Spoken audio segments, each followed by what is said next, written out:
안녕하세요, 닥터마빈입니다. 계약갱신 청구권이라는 게 있습니다. 전셋값이 급등해도 세입자가 원하면 한 번 더 연장할 수 있고요. 이때 인상률은 최대 5%로 제한됩니다. 말 그대로 서민주거 안정을 위한 장치죠. 구조는 2+2입니다. 보통 2년 계약에 세입자가 한 번 더 갱신을 요구하면 2년을 더 살 수 있어요. 그래서 최대 4년을 버티는 제도라고 이해하고 있죠. 그런데 최근 이상한 일이 벌어집니다. 전셋값이 지금 엄청나게 오르고 있잖아요. 그런데도 갱신권을 쓰지 않는 세입자들이 등장한 겁니다. 왜일까요? 전세 6억짜리 집을 지금 갱신권으로 막으면 5%만 올라 6억 3천만 원에 거주할 수 있죠. 그런데 세입자가 2년 뒤 전세가는 8억이 될 것이다 라고 본다면 지금 갱신권을 쓰는 게 오히려 불안해질 수 있겠죠. 2년 뒤엔 방패가 없어서 6억 3천에서 8억으로 한 번에 1억 7천만 원이 오르기 때문입니다. 그래서 지금은 6억 3천이 아니라 시세에 가까운 6억 8천만 원을 받아들이고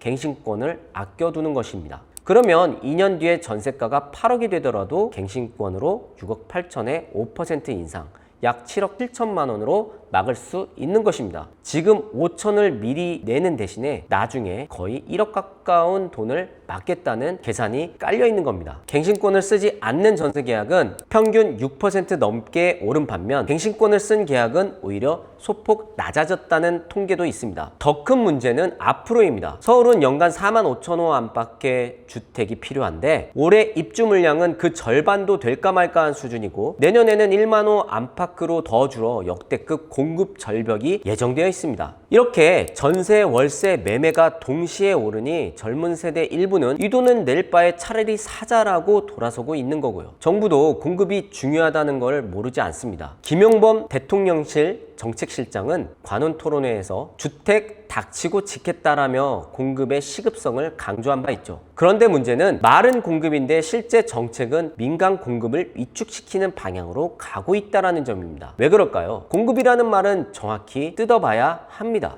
보통 공급이라고 하면 재건축, 재개발처럼 새 집을 짓는 것을 떠올립니다. 재건축, 재개발은 서울에서 가장 중요한 공급 방식이지만 공사비 급등, 분양가 상한제, 재건축 초과 이익 환수제, 조합 갈등, 이주비 문제까지 겹치면 착공까지도 수년에서 10년 넘게 걸립니다. 실제로 건설 공사비 지수는 2026년 2월 기준으로 133.69로 6개월 연속 사상 최고를 기록했습니다. 자재비, 인건비 부담이 그만큼 커졌다는 뜻이죠. 그런데 다른 공급이 하나 더 있습니다. 이미 있는 집이 시장에 나오게 만드는 공급이 바로 그것입니다. 그리고 이것은 사실상 민간의 영역이에요. 있는 집인데 그게 왜 무슨 공급이냐라고 반문하실 수 있습니다. 총 주택수에는 변화가 없으니까요. 하지만 시장은 총량만으로 움직이지 않습니다. 총 100채를 가지고 있어도 실제 매매 임대로 나온 집이 70채뿐이고 30채가 시장에 꽁꽁 숨어져 있다면 이야기는 달라지겠죠. 그 숨어있던 30채가 시장에 나오면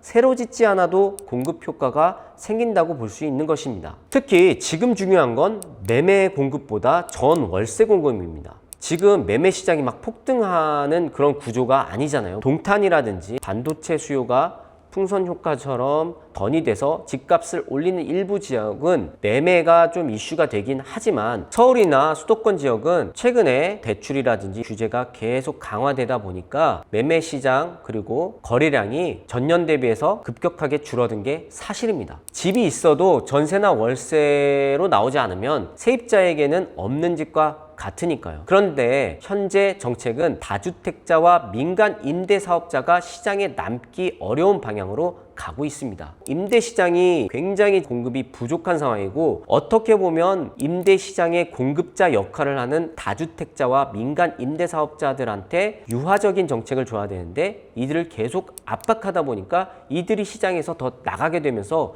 공급이 더 축소가 되는 그런 악순환이 벌어지고 있는 게 현재 상황이라고 볼 수 있습니다. 여기에 서울은 토지거래 허가구역으로 묶여 있어서 매수자는 바로 들어가 살 수 있는 집을 선호하는 상황이죠. 그러면 집주인은 세입자를 다시 받기보다는 집을 비워두고 팔려고 하겠죠. 매매 시장엔 매물 한계가 나올 수 있지만 전세 시장에서는 공급 한계가 사라지는 구조입니다. 또한 세금 때문에 자녀에게 증여하려는 집은 매매도 전세도 안 나오고 있고요. 정부가 매물이 나오도록 유도해야 하는데 억제하고 규제하다 보니까 오히려 이런 매물들이 시장 깊숙이 숨어버려서 안 그래도 부족한 임대차 공급을 더 줄이고 있는 게 현재 상황이라고 볼 수 있습니다. 공급에서 기대해 볼 수 있는 게 하나 더 있습니다. 바로 비아파트 공급입니다. 과거 서울은 아파트만으로 주거 수요를 다 감당하지 않았어요. 연립, 다세대, 다가구, 이른바 빌라가 서울의 부족한 수요를 완충한 바 있습니다. 서울연구데이터에 따르면 2001년 서울의 주택건설 물량의 약 60%가 다세대 주택이었을 정도입니다. 정부가 1980년대 중반 이후 다세대 다가구를 제도권으로 끌어들이고 규제 완화, 세제 혜택으로 민간 공급을 유도한 결과였습니다. 빌라가 서울 주거 수요를 흡수하는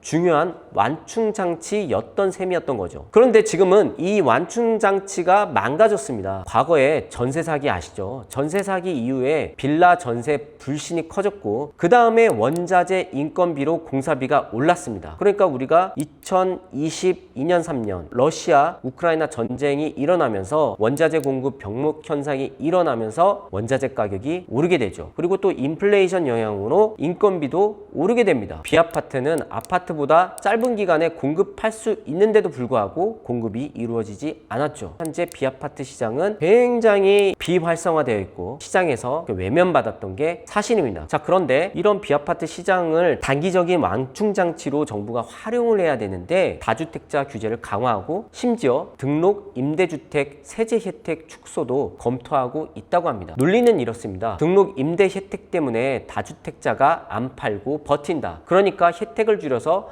매도를 유도하면 서울 등록 임대 아파트 지금 68,000호가 시장에 나올 수 있다. 이게 한 번에 나오는 게 아니라 단계적으로 나오고 있거든요. 그런데 이거를 시장에 매도를 유도를 하겠다는 거예요. 매매 가격이 지금 중요한 게 아니라 임대 가격이 중요하다. 지금 임대 살고 있는 전월세 살고 있는 사람들이 서울 아파트 그리고 비아파트 아파트 할 거 없이 주택을 원하는 게 아니에요. 내가 주택을 사고 싶다 물론 있겠지만 아파트가 너무 고점이다. 그래서 나는 지금 현재 상황에서는 이 가격에 주택을 사고 싶지 않다 라고 생각하는 사람들도 꽤 있고요. 모든 사람들이 다 집을 살 필요는 없잖아요. 전세나 월세 주거 형태를 선호하는 사람들도 분명히 있어요. 그러니까 지금 매매하고 전월세를 비중으로 보면 55%가 지금 매매고 약 45% 정도가 임대 시장에 있다라고 통계적으로 나와 있는데 이 45% 사람들이 다 모두 매매로 돌아서서 100% 매매가 다 되어야지만이 시장이 안정화됐다라고 보는 건 아니라는 거예요. 분명히 이 45% 안에서도 이 아파트 가격이 너무 비싸서 사기 싫어요 라는 사람도 있고 전세 월세를 선호하는 사람들이 있단 말이에요. 나는 내 자산의 일부를 주식시장에 넣고 싶지 이 집에 수억 원을 깔고 싶지 않아요 라는 사람들이 분명히 있기 때문에 68,000호가 매매시장으로 나오는 게 중요한 게 아니라 임대시장의 공급을 유도하는 게 더 중요하다라고 저는 판단하고 있습니다. 마무리 짓겠습니다. 결국 핵심은 하나입니다. 지금 전세시장의 불안은 단순히 전세가 월세로 바뀌는 문제가 아니라 더 본질적으로는 민간이 임대시장에 집을 내놓을 이유가 점점 줄어들고 있다는 점입니다. 집이 있어도 전 월세로 나오지 않으면 세입자에게는 없는 집과 같으니까요. 공공임대로 그 빈자리를 채우겠다라고 정부는 말할 수 있겠죠.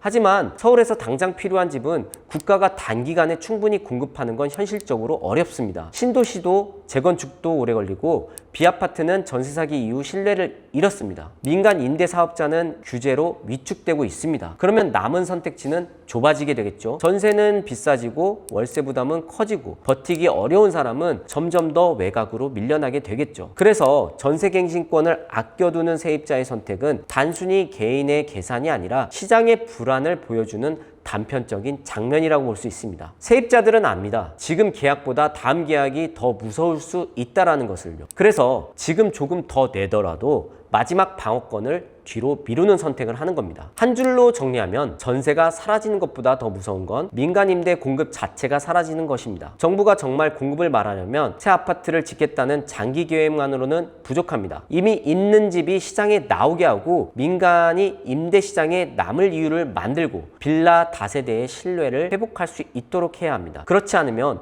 공급을 말하면서 정작 공급자를 밀어내는 모순이 반복되고 그 비용은 집 없는 사람이 가장 먼저 치르게 될 것이기 때문입니다. 부동산과 자본시장 이슈 다음 편에서 또 이어가도록 하겠습니다. 구독과 좋아요는 큰 힘이 됩니다. 이제까지 닥터 마빈이었습니다.